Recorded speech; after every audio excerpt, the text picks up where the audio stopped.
This is Bridging the Geekdoms, and I am Robert Slavinsky. Welcome to the show, everyone. Now, I'm pretty excited about today's show, or episode. We're going to get into a little controversial main topic here, I think. But before we get into all of that, I thought he was with me today. He was with me just a few seconds ago, is Mjolnir's true love, Kenneth Yambo. And he's over there somewhere. I don't know what he's doing right now. But yes, Kenneth Yambo is here with us. Whenever he gets back here, we'll ask him how he's doing. But for those of you new or returning to the show, our setup is pretty simple. The first 15 to 20 minutes of the show is dedicated to a few hot topics from the past week. It could be reactions, reviews, or simply newsworthy items to discuss. The rest of the show is then dedicated to a main topic for the week. This week's main topic, like I said, is a bit controversial, I think, when it comes to fans of this universe. But we're going to be discussing if there is something wrong with the MCU. Is the MCU in trouble? That's a question. Definitely a question. All right.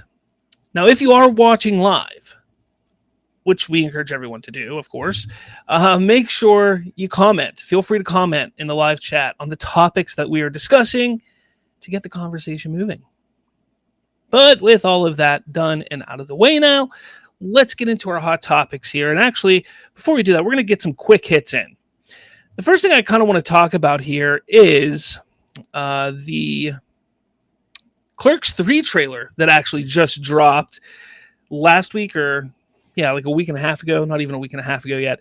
I am a huge Kevin Smith fan. I've been a huge Kevin Smith fan since the 90s. My older brother was a big Kevin Smith fan from Clerks, Mallrats, Chasing Amy, Dogma, all of that. He watched it all, and he would bring the movies home because he worked at Blockbuster as well as Hollywood Video at different times, and he would bring the films home, and I would get a chance to then watch them. As a young kid, probably not the best movies for a young kid to watch, but I did anyways. Ever since then, I've really appreciated Kevin Smith films. And I know that they're not for everybody. I will say that, he's had a bit of a resurgence, but not in a great way when it comes to being a film director. However, he has had a resurgence when it comes to podcasting. Over the last 10 to 12 years or so, he's been one of the big players in the podcast world who's really pushed the medium forward a good bit.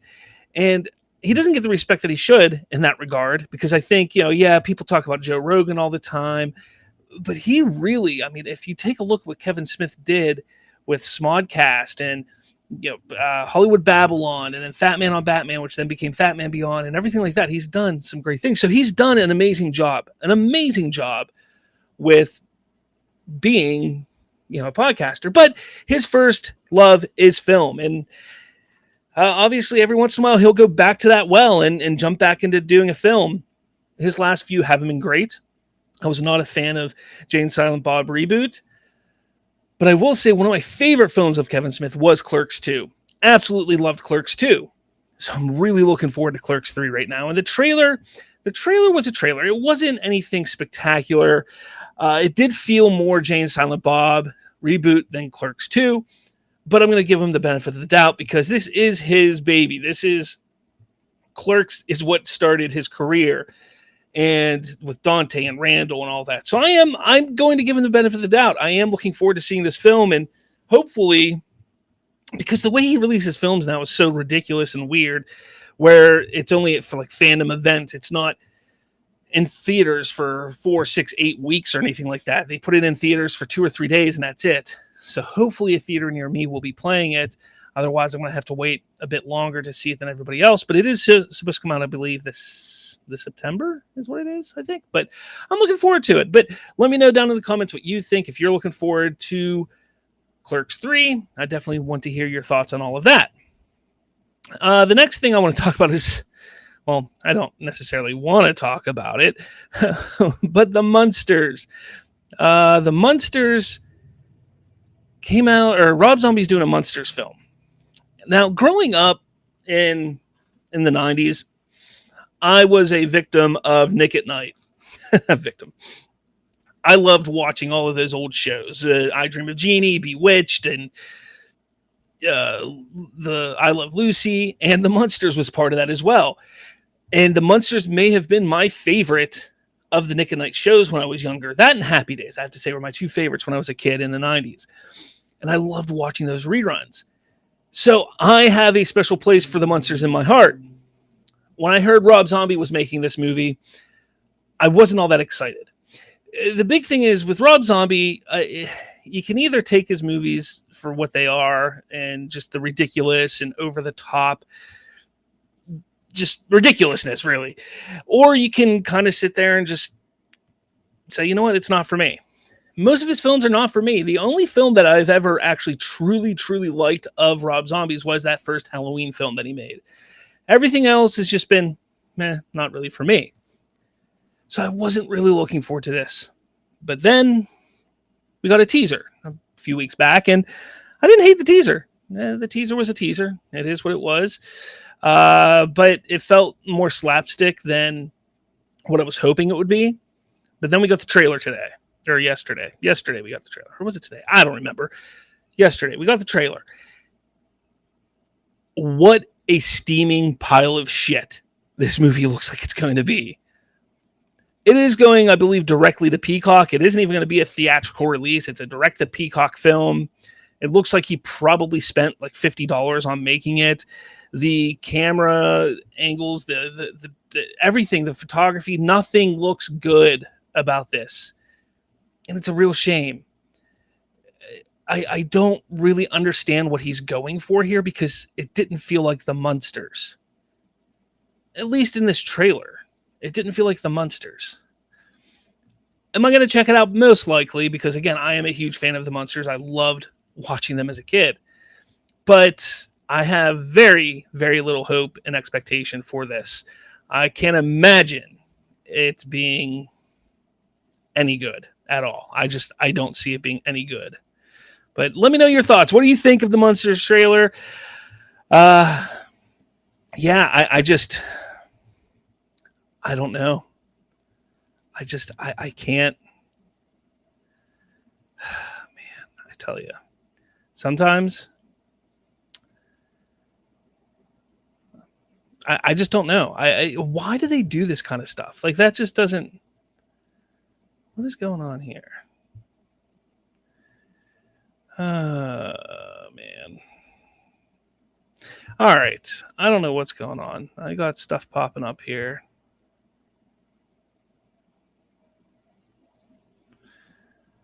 And there we go. That's what I want. Okay. The next quick hit that I want to talk about is actually this. And I got to say, for all the crap that people have been giving, this certain place is kind of ridiculous. And let me see if I can. Hello? You hear me? Oh, wait. Hey, what's going on? Hey, you made it buddy? back. It's your most handsome guest star. You got to let me in. You're in. All right, perfect. Cool. What's up, guys? Sorry for the lateness. A little bit of a adjustment, just trying to get the new streaming platform all dialed up. But no good to be back. I know it's been a little bit of a while, but definitely plenty to talk about. I see that you're delving into my neck of the woods, so I'll let you take it away. Yeah, basically we got the Culture Nerd podcast now. If you weren't aware, there is a Culture Nerd podcast out there that you can listen to, and they got a big catch this past week, or this week here. I gotta say, I was kind of shocked and impressed that these two gentlemen here, Tom Welling and Michael Rosenbaum, joined the show, the podcast, and talked their new podcast, Talkville, which is a rewatch of Smallville, and they're going to discuss it and have guests from the show on and everything like that. So it's pretty amazing. I got to say, I listened to the show. I loved it. I hope they do more like this. And I think the thing that I really, really, really liked about it was that it was short. It was like a 25, 30-minute interview. They just got to the point. They talked about what they wanted to talk about, and then they moved on. And that's what I really like. I love interview shows that are like that. I think between 30 minutes and an hour is about the nice little area for interviews. Once you go past that hour, then it doesn't really, I don't think it's a good interview at that point, but that's me. But yes, go check this out. It's like a 25-30 minute interview with these two guys. Excellent. And then let me know. Come back here, throw down in the comments what you thought if you checked it out, if you liked it. And there's definitely a lot of excitement on our side just to have the opportunity to have two, quite honestly, legends in the industry kind of stop by and give us just their takes, their answers to a lot of questions that fans may have and stuff. So they've been doing a lot of good stuff we've been trying to expand on a lot of different things over at the Cultured Nerd. So stay tuned for the future, because I don't know if I'm breaking news or anything, but the .org has now become the .com, and that's something that's become something of recent notification. So I don't know if I'm spoiling anything. I don't know if I'm no longer going to be part of the Culture Nerd after this, but big things are on the horizon for us, and checking out Michael and Taylor on the TCN podcast on other topics too is really a good watch. So definitely recommend it for everybody. So yeah. All right, well, let's move on to our first hot topic of the day, and that is the Miss Marvel finale. And I didn't get a chance to do reviews on the final 3 episodes. I did reviews for the first 3, and then 4 and 5, there was so much going on in my life, I just didn't have a chance to sit down and review them. So I'm going to kind of review, the last 3 episodes right here for you now if you haven't checked it out. But I'm going to tell you, if you haven't checked it out, what the hell are you doing? You missed out on something amazing. This show is quite possibly my favorite Marvel Cinematic Universe Disney Plus show. And if you go back, 6 weeks ago, 7 weeks ago, 8 weeks ago, when I talked about it, pull up the archive footage, and both of us on record we're on record saying that this show is not of priority to us and that there's no interest moving forward in watching it. So it's insane how much I enjoyed this show. The charm, the fun, this show at times just seemed like it was intoxicating, because that cast, what they put out, what they were giving in their performances was just so much fun. And to add to the direction that they took and how it was very artsy, and even some of the different type of angles and shots that they did with the show was just something different than what we've seen in the MCU. And I really, really, really enjoyed that. Not to mention that the score was pretty incredible. No one's really talking about that at all, but it is a pretty incredible score. And yeah, what did you think of this whole thing? So as I prefaced kind of your little tangent on it, both of us definitely had low expectations going into this show. The first episode kind of grabbed my attention in a way that was like, all right, I'm interested to see what happens. Definitely targeted for more of a younger audience, but I thought that was going to be one of the main detractors from it, when I actually thought they worked it really well, honestly. They played it to their advantage, and they didn't overdo it to the point where we were just like, all right, let's get this over with. Obviously, with the importance of what the last episode kind of revealed towards the end of the episode, and then after the episode, it's kind of really important moving forward in the MCU that this character had this series and the time to flesh out. Whether we get a season 2 is going to be something of completely different stature. I will make the point later, but I'll make the point now that, the only Disney Plus show that's gotten registered for a season 2 is Loki, and that's currently in development. And everything else has kind of been one season and kind of leads into a bigger project, or maybe it kind of was just a one-off. But it's definitely going to be interesting moving forward to see where the character's place is. Yeah. Obviously, with the mutant reveal and just having her gene be different. Just one quick shout out to Marvel.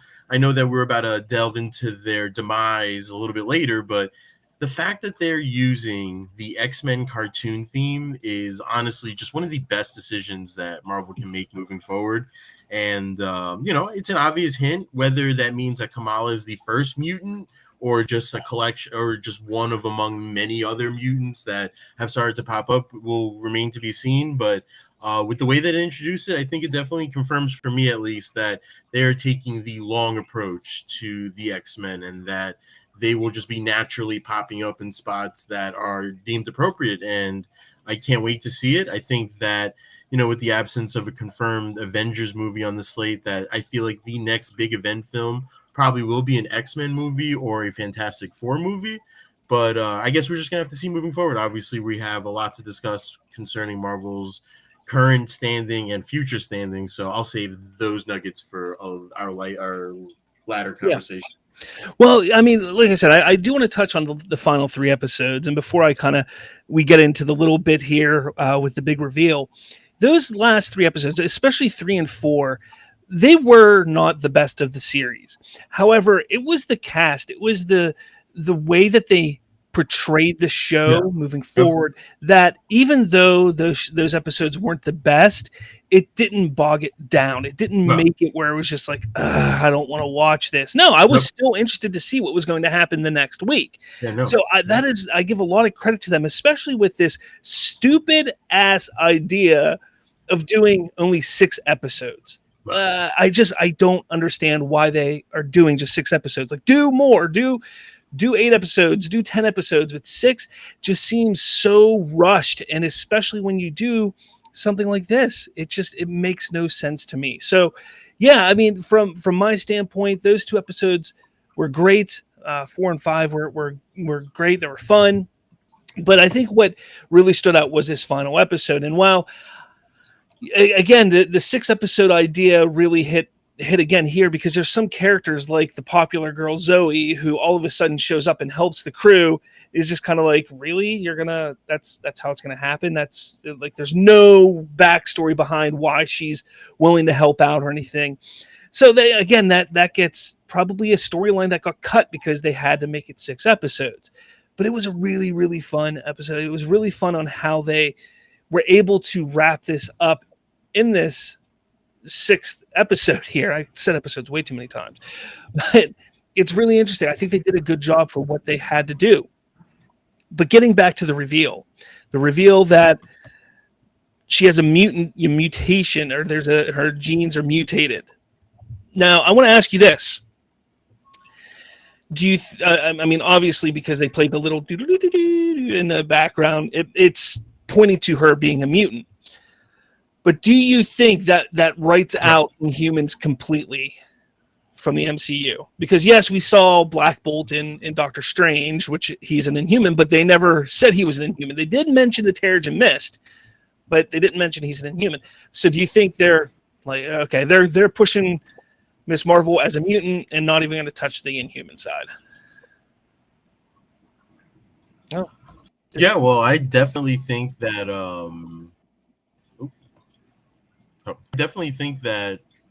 while there's always a distinct possibility for the Inhumans to come back or to come further down the line, I think distancing themselves from the original project that aired on, I believe it was ABC, is probably the best moving forward. They reimagined Black Bolt, which was a really cool thing to see, but I think just kind of doing their own thing and their own spin with a character that was just been recently introduced to the comic book lore. It's not like it's a character that's bound to decades and decades of storytelling. This is a character that I believe recently came out in like 2014, 2015. 22. So I think, or maybe even a little, something maybe a little earlier than that. But it's a recent addition to the Marvel cinematic lore, the Marvel comic book lore. So I think the way that they kind of loosely interpreted some aspects while kind of doing their own thing really worked towards its advantage for the show. One thing I will say is that with the past 2 shows that we've gotten with Moon Knight and Miss Marvel, that cinematography has definitely improved, at least on the smaller scale for some of these shows, and just the cultural awareness to, keep everybody informed of actual past events that may be portrayed in some lights differently than how it actually went down. So I definitely applaud Marvel for, I guess, being culturally woke in some of these shows and trying to show off the beauty of some of these cultures that we've been exposed to. Yeah. And seeing that Earth 626, or wait, did I get that right? Or 616. 616, yeah, 616. Is such an immersive world with so many gateways to different dimensions and realities. Like, it's kind of crazy, and I really hope that the importance of this Earth is more exemplified later on down the line. So Definitely a good job though, for sure. And if I had a little bit of an argument with somebody today, but I actually kind of like this a little more than Moon Knight, actually. So Yeah, I loved it. I was a big fan of this show, and I can't wait to see what they do with the character in the future. And the post credit scene kind of alluded to her connection with Brie Larson's Carol Danvers Captain Marvel. We know that they're going to be in the upcoming The Marvels together, and the mid credit scene was really interesting. I still don't know what we're looking at here because there's a possibility that it's teleportation, body snatching, or even just her using her powers and disguising herself, or not realizing that she's disguising herself as Captain Marvel there. So I thought it was really interesting. There's a lot of people actually, so seeing how Marvel's kind of played out the past couple of years, I actually have a little bit of a theory that may not be as far as fetched. So I think this is where we're going to be introduced to Miss Marvel in The Marvels in this movie. So I want to say maybe like 20-30 minutes into this movie, something happens. I could imagine that Carol Danvers is probably like in battle with some alien race or whatever, and by I don't know how, maybe the energy signatures are like the same or similar, they kind of just get swapped in places. So Miss Marvel kind of takes over Carol Danvers' position in the fight, and Carol Danvers just gets thrown into some teenage girl's room who has fanboy posters of her all over the place. So I think that's kind of how we're going to be introduced to Miss Marvel in The Marvels, but that's just a theory. If it ends up becoming right, might start playing the lottery pretty soon. So I know that there was in the comics, I know early on in the comics, she used a disguise, like she was able to use her powers to disguise herself to look like Captain Marvel, and that's what some people were going with. But the way that she was looking at herself and kind of looking at the room, it didn't seem like that. I think it was more of a teleportation thing, and I think you might be onto something here, because even if you take a look at the post-credit scene of Shang-Chi, when Carol Danvers is there and they're talking about the 10 rings and how there's something, connecting them that's otherworldly. And then you have this bracelet here. Is there a connection to this bracelet to the 10 rings and everything? So I think that's something that I thought was going to happen because of the similarity to both objects, honestly, and the kind of, I guess, cosmic powers that they seem to have. So I guess we'll get a follow-up later on in the Marvels and kind of see where this all lands. But it was definitely interesting and a great show and a great watch. Yeah. All right. Let us know in the comments below what you thought of Miss Marvel. Did you enjoy it? Was it better than you thought it was going to be? Is it absolute shit to your opinion? Whatever. Just throw in the comments. Please do that. All right. Next. Sometimes I feel like I'm begging. Like, come on, guys. Do stuff for us. Interact with us, damn it. But we're going to move on to the next thing, which I'm sure you're excited about. The Boys finale was this past week. I thought it was a home run. They did an excellent job with that. An explosive finale for sure, have you? And I gotta say, it's got me excited for the next season. But what did you think of everything? This whole season, it seemed like it went really fast and a lot happened, but it also felt smaller than the previous couple seasons. Yeah, so that's kind of a word that I like to associate with this season. It's a little bit of a smaller, more contained story. I definitely loved what they did. Personally, I'm actually of the opinion that the finale for me felt, I won't say flat, but definitely predictable for sure, I guess there was just an element to it that wasn't really that surprising. Obviously, the ending with Ryan and Homelander is something that was fascinating to see and will definitely leave me intrigued to see what happens next in terms of their relationship and how Ryan kind of chooses between Billy and Homelander. But I thought the season overall was great. Personally, when you have a Hero-gasm episode as awesome as they had that episode, I always felt like there would be a natural decline for the next two episodes to kind of live up to the craziness that we saw with Homelander and Soldier Boy and Billy, but they did a really good job of tying a couple of loose ends, leaving a lot of loose ends open that, we'll talk about it in a little bit, but I definitely think that this season overall was a success, and I just can't wait to see what comes next in terms of the boys, what comes next in terms of the larger universe, and it's really exciting what they have going on over there. So looks like Amazon Prime swinging for the fences, it seems. So it's just another day in the battle of the streaming wars and content. So yeah, very true. Which is absolutely crazy what's going on with streaming right now. It's absolutely insane. But that kind of leads me to my next thing, because you said they're swinging for the fences here, and we do know that we are going to be getting a spinoff here. I think next year. Is it next year or very soon? I think called Varsity. And all right, yeah. You over at the Culture Nerd actually wrote a little bit. It looks like that they're shooting for some crossovers, or not crossovers per se, but they're going to be intertwining the stories. That way it's kind of building out a larger universe. Do you want to talk a little bit about that?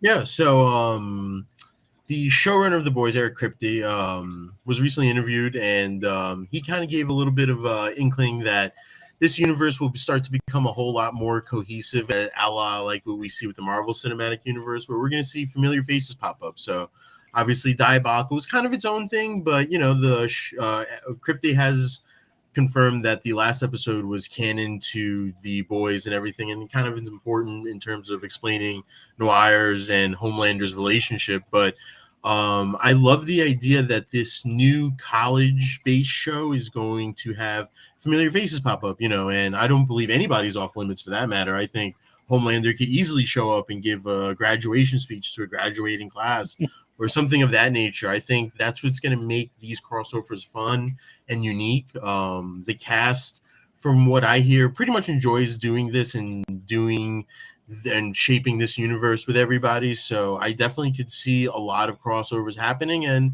that's what makes Marvel great. And I believe, and that's one of the elements that makes Marvel the box office bankable conglomerate that it is. And I believe that The Boys emulating that on a much more smaller scale, but it just makes it neat and makes the universe kind of a thing. And I can't wait for the season to come out. I'm campaigning for season 2 of Diabolical. I'm not too sure if that's confirmed or not. I don't know if I'm misinformed here, but I'm campaigning for anything and everything from Amazon Prime in terms of The Boys and just this larger universe.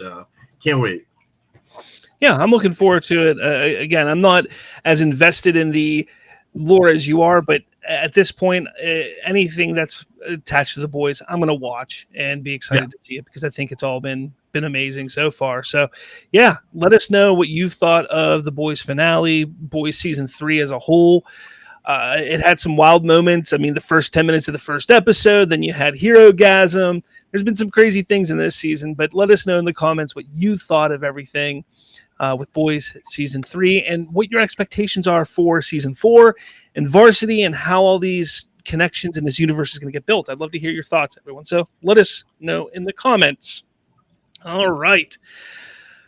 Moving on to our next topic, which I thought was absolutely crazy when I heard it, and I did a little research and found out that, hey, this rumor is not as far-fetched as a lot of people were thinking it was at first. Rumors are circulating that Steven Spielberg is being courted by Kevin Feige to helm the upcoming Fantastic Four film for Marvel Studios. Now, here's the thing. I am somebody who I dabble and listen to other podcasts and other YouTube shows here and there.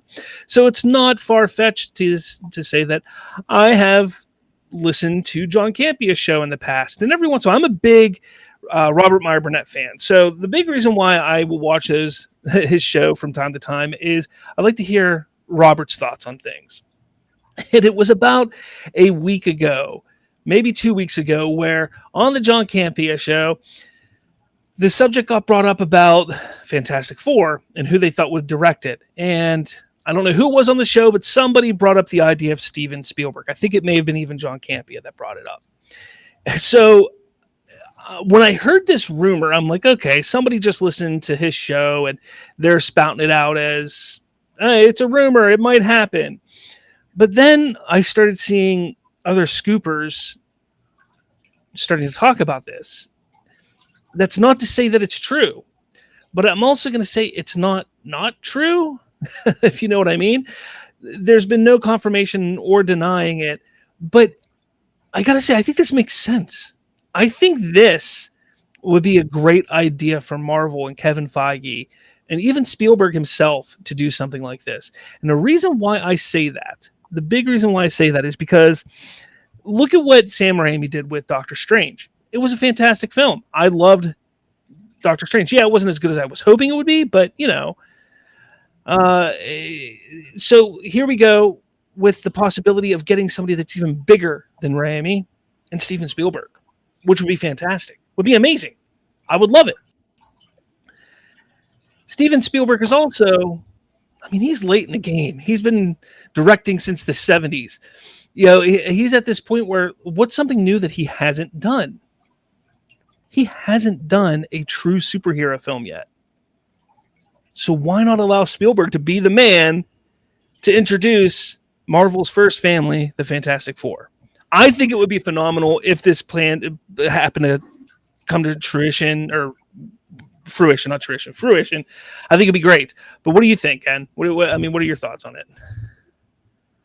Well, name is definitely box office, and it would, as Derpy Gaming over here said, would definitely be interesting for sure. But at this point, with the Fantastic Four and the X-Men, I just want the characters to be casted correctly, and I also want just the story to match the characters being casted at this point. Like I said, Steven Spielberg is a box office name that probably will generate enough money just based off the name itself, kind of similar to Sam Raimi. But, I would, at this point, I just really want a thought out, baked out story that doesn't have any time mandates and doesn't have any restrictions at all, that they're just allowed to go out and do a movie on either the Marvel's first family or the X-Men or a different iteration of the X-Men. So, that's kind of where I stand with this. It'd be interesting for sure, and I'll totally watch it. And I think I'm going to watch the Fantastic Four movie regardless. But I think, with John Watts leaving it, now with the rumors of Steven Spielberg being involved,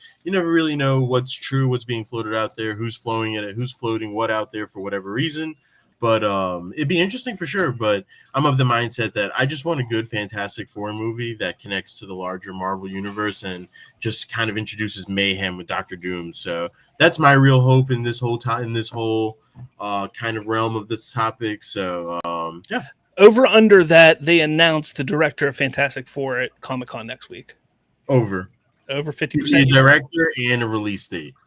Okay. All right. How about a cast? Do you think they have a cast? Give me John Krasinski returning to reprise the role of Mr. Fantastic, and then after that, leave it kind of as a mystery. I think that news in and of itself would just kind of break the internet in and of itself. So yeah, Derpy Gaming, if he stays with character source material and makes a great story, it would be fun. I could see it, but I really want the characters to not be changed at all. I think Spielberg would do a fantastic job with the characters. I think he is a perfect choice if he's willing to do it. Like I said, he's never truly done a real superhero film before. So to see him come in and do that, I think would be absolutely phenomenal for sure. So we'll see. We'll see for sure. I think it would be a cool get. Absolutely. All right. We're going to need Ken back here for this because we're going to talk about Thor, Love and Thunder.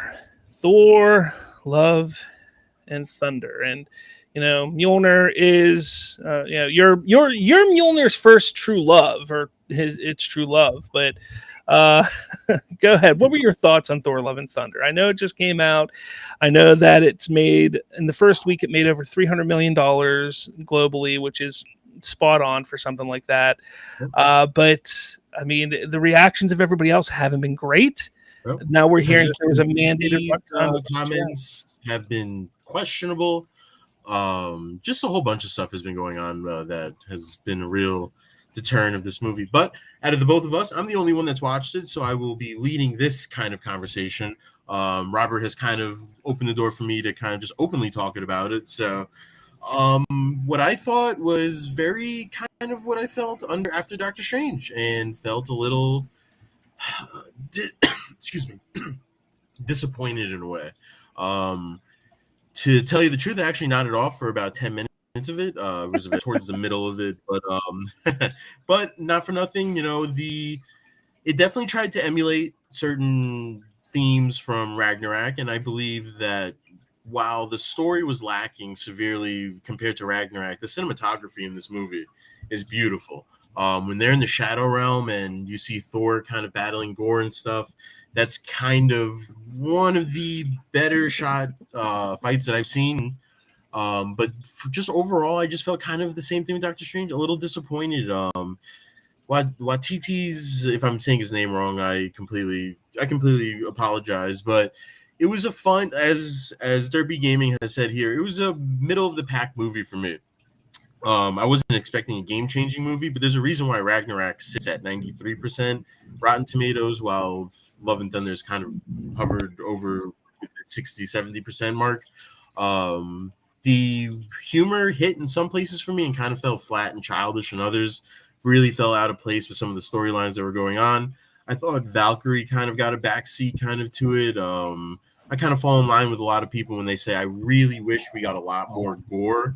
And from some of the actors and actresses' comments, just doing red carpet interviews and stuff, it sounds like there was, excuse me, it sounded like there was a lot of, excuse me, it sounded like there was a lot of stuff left on the cutting room floor. So it'd be interesting to see one day if we could find out what was actually cut from it. But honestly, I thought the movie was solid in general, but it could have been better for sure. And just with our next conversation that we're about to have, it's kind of like, are they really focusing on the right things right now? So that's kind of my reaction to it without kind of blowing up the whole movie itself.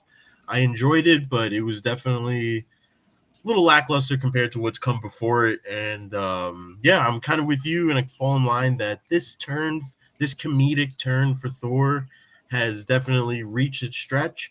I love Korg as a character, but I've definitely reached my heights with him as well. Like, I think that time could be better allotted to different characters and stuff. So that's just my opinion of it. If I had to give it a rating off the top of my head, probably like a 6.8. So that's kind of stand with it, and I do not blame you for waiting until Disney Plus releases it to catch it in its entirety. Yeah, I'm not rushing out to go see it. I know my kids want to see it, and I just don't have time. This summer's been absolutely nuts. I mean, I had all these birthdays over the last like 3 or 4 weeks in my family, so it was kind of like that takes priority. If I had a chance to go see it, maybe I would have, but I'm not going out of my way to check it out, not at all. So yeah, but if you did see it, let us know in the comments what you thought of the film. Please let us know.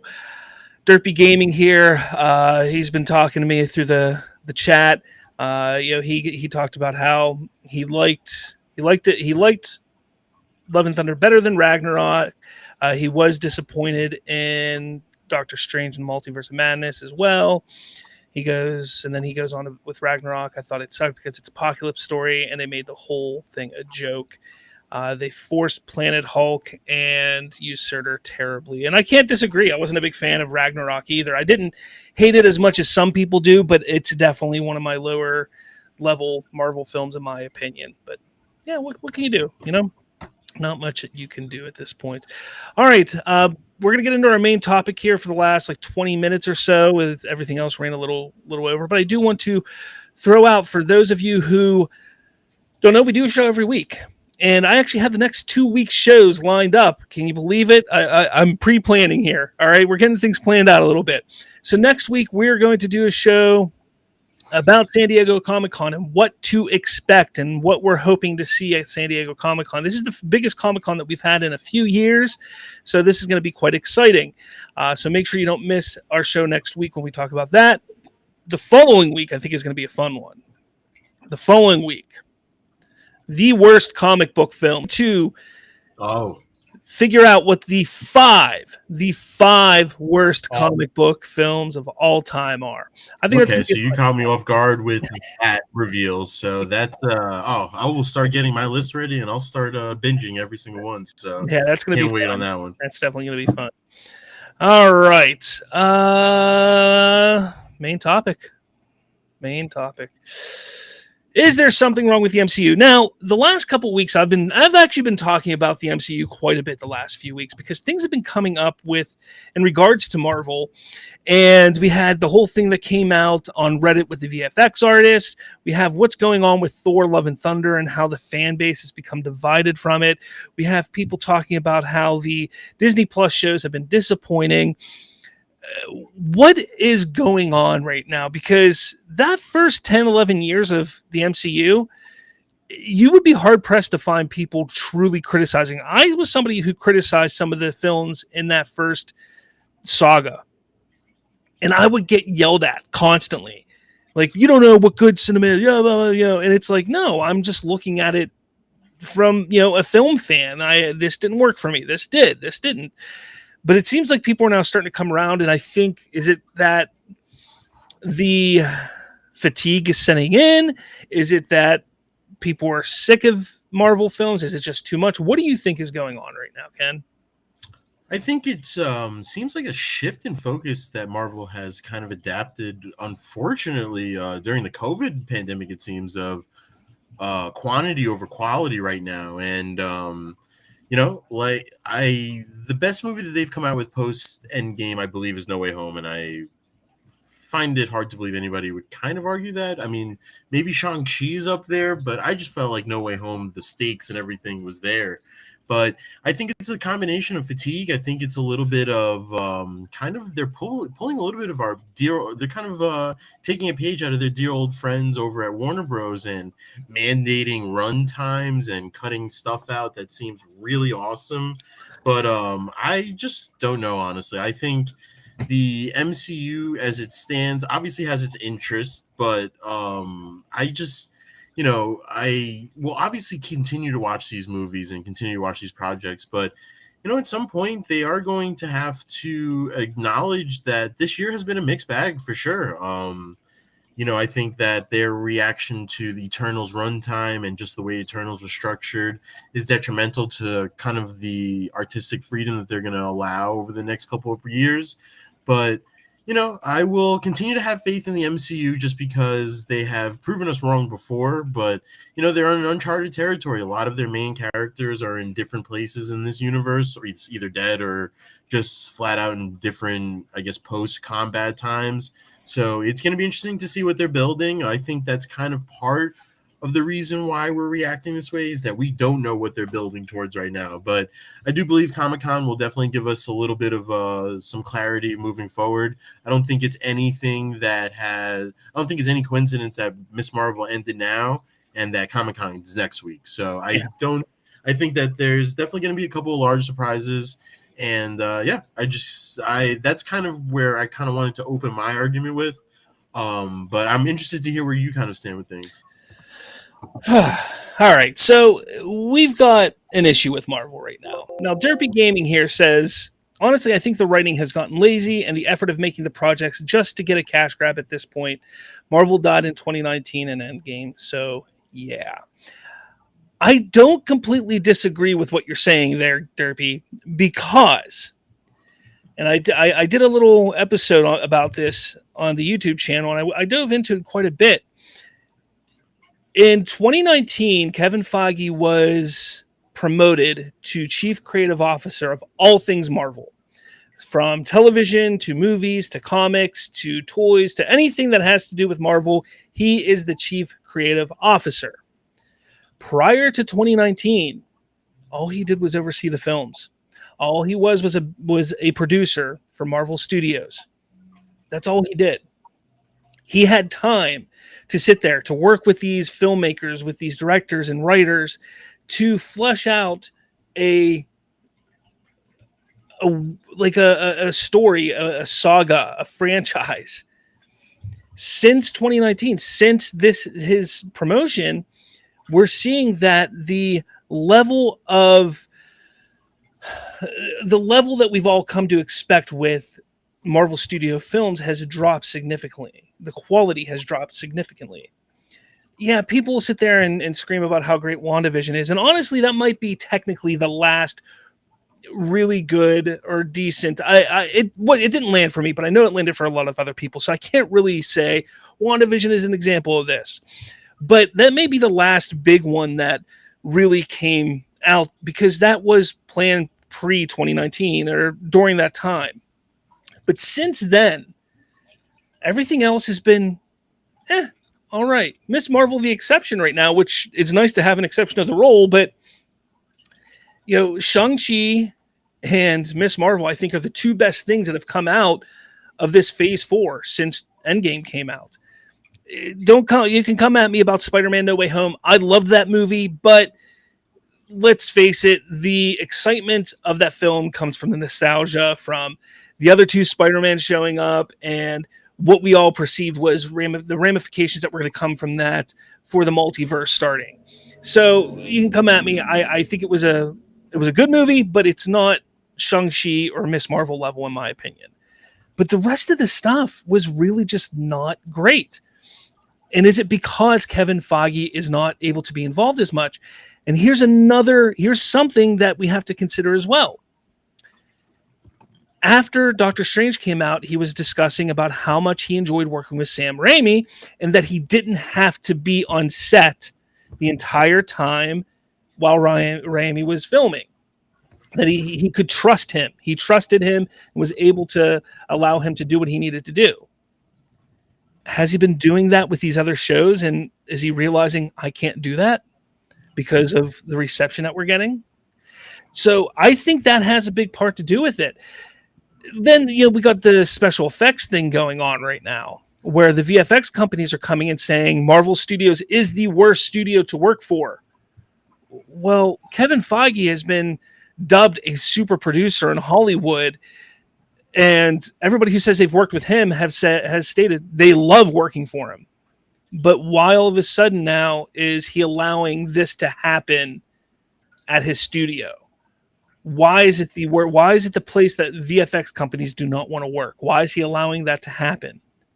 If he's such a great producer, why is he allowing it to happen? So there's something going on there, something bigger than what we all are able to see.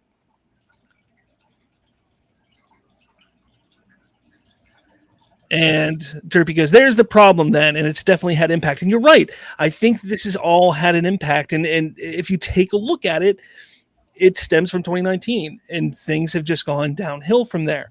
Is it the writers? Maybe Feige isn't able to be in the writer's room as much as he wants. Maybe his ideas aren't getting used as much as he wants. Perhaps some of the writers have left and some new writers have come in and they're trying to take it in their own direction. Let's not forget that 1, 2, 3, 4, 5 of the films in the first saga were essentially by the same writers with the Russo brothers. You had them direct 4 or 5 films, and they had the same writers on all those movies. So let's sit there and remember that a large portion of that first saga had very limited hands on it. So that's also something else that we can look at. Every single show we've gotten has been a different director, different writing crew, different producers, everything like that. Every movie has been the same thing, different. Eternals, I think, was great because they were taking a chance and doing something that was a lot more at an epic scale with these unknown characters. And while it was an epic scale, it was a very cool character study on some of these characters. I really liked Eternals a lot more than a lot of other people. It was a little long. They probably could have shaved 20 or 30 minutes off that film, but I really liked it.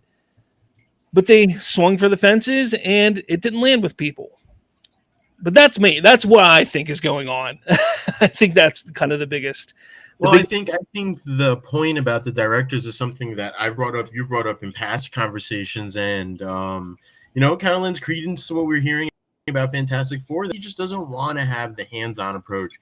Maybe he has an eye on a different company under Disney, maybe Lucasfilm. Maybe he just has his eyes. I think while there is criticism that can be drawn from him withdrawing himself a little further and further, he has earned it.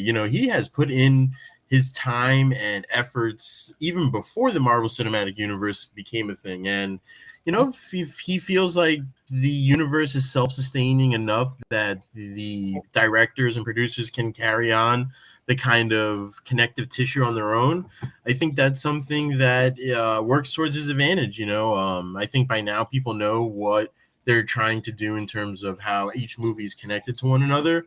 I think, a lot of us can guess how it connects, and, for the most part, sometimes it's right, sometimes it's wrong too, but I think that a very big factor in all this is that he's starting to look more towards veteran and name brand directors that have overseen projects for different sizes and just for eons and eons of time. So Yeah. can't really blame him for that, but there is still no excuse for some of the laziness that we've seen. The ramifications of No Way Home haven't really been felt in this universe just quite yet. Maybe that's just me missing a couple of things, but yeah, that's kind of how I stand with that. They just play it safe all the time, and when they take risk is when they achieve greatness. So I guess they're gonna have to revert to seeing what works and what doesn't work. Yeah. Two other things to consider. One is Bob Chapek. Oh, kind of disappeared. Bob Chapek, who is the new head of Disney, the new CEO of Disney. Things have been going different with him there than when Bob Iger was running the show. So that's another thing that we could be taking a look at, because is he the one that's pushing these 6 episodes for Disney Plus? Is he the one that's saying, hey, these movies have to be at 2 hours or less? That screws with the creative choices that are made. So that's something we got to look at. But then Derpy says something here that we haven't really mentioned. Remember when the MCU cared about characters and took time to plan it all? Now they're forced to push it out quickly because we did just come off the pandemic. Theaters were losing money. And you're right. The pandemic really has hurt all movie studios, all companies. And they have been pushing out things. We've had 12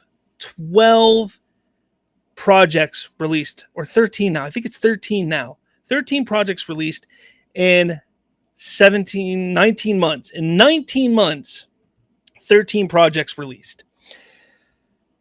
To put that into perspective, it took Marvel Studios 11 years to put out 24 titles. So they have put out half the amount of stuff that it took them 11 years to do in less than 2 years, with another 11 to 13 titles due to release in the next 18 months. They're rushing things out. They're pushing things out too fast, I think. I think that's hurting them. But yeah, I think that's where we're going to end the show here, guys. Thank you so much for watching. Make sure you leave comments on what you think is going on. And with all that said, I'll talk to all of you later.